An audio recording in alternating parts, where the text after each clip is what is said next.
ritualistic. It's something that I do every day, that I enjoy, that I take time out to make a cup in the morning. Of course, it's that magical elixir that helps you wake up. But moreover, it's just the flavor. It's something that I've always loved. I've always enjoyed.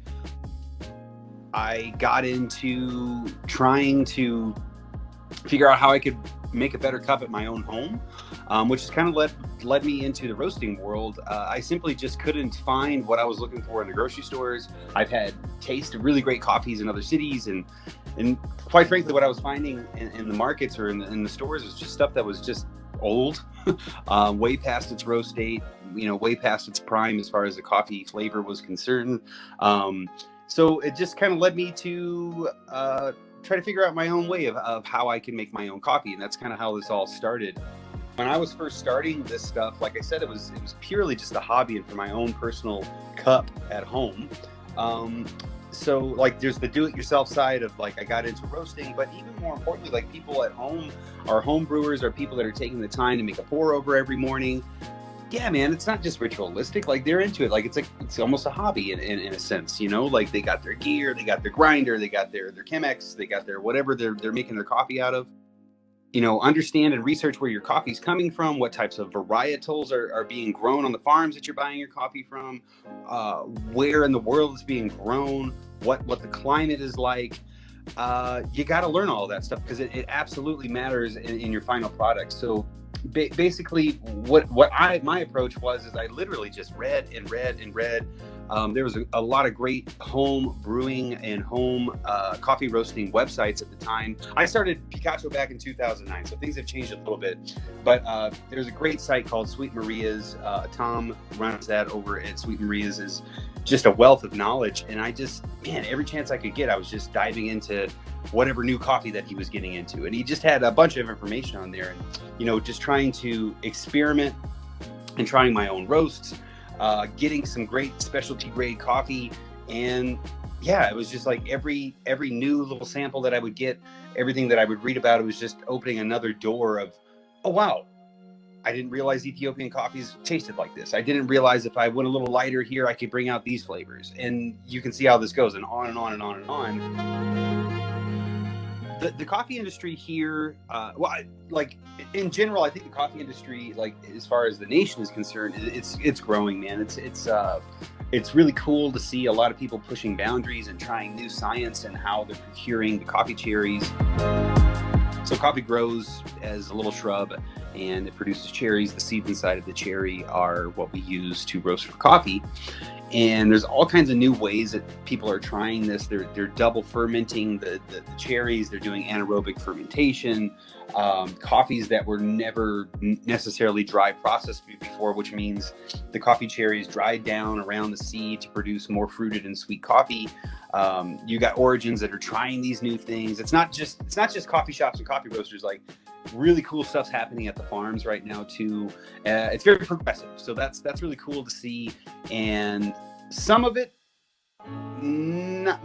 isn't necessarily the best coffee, but you got to try, right? So, and some of it's really impressed me, but it's just really cool to see that people are taking a chance and trying some new things.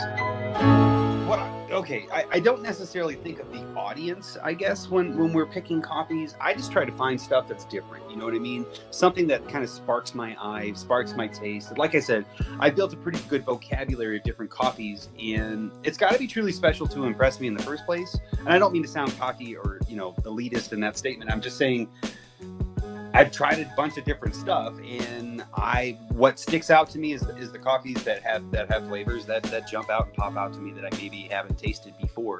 But to be honest, like great coffee, it's born on the tree at the farm. My job is simply to prepare that coffee for brewing, what the farmer has grown, and simply get out of the way and let those origins, what he's putting into, the efforts that he's putting into at the fields, how they're procuring the coffee, and letting that shine. Coffee that we roast, it tells a story of where it wants to be, where it comes out, and how it's supposed to taste. We don't really rely on automated roasting profiles to make this because we believe in letting our senses guide us through the roasting process. We're listening for the beans for audible cracks. We're smelling it for smell.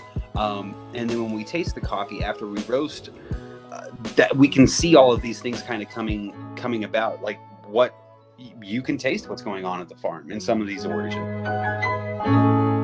We've been in business for 10 years.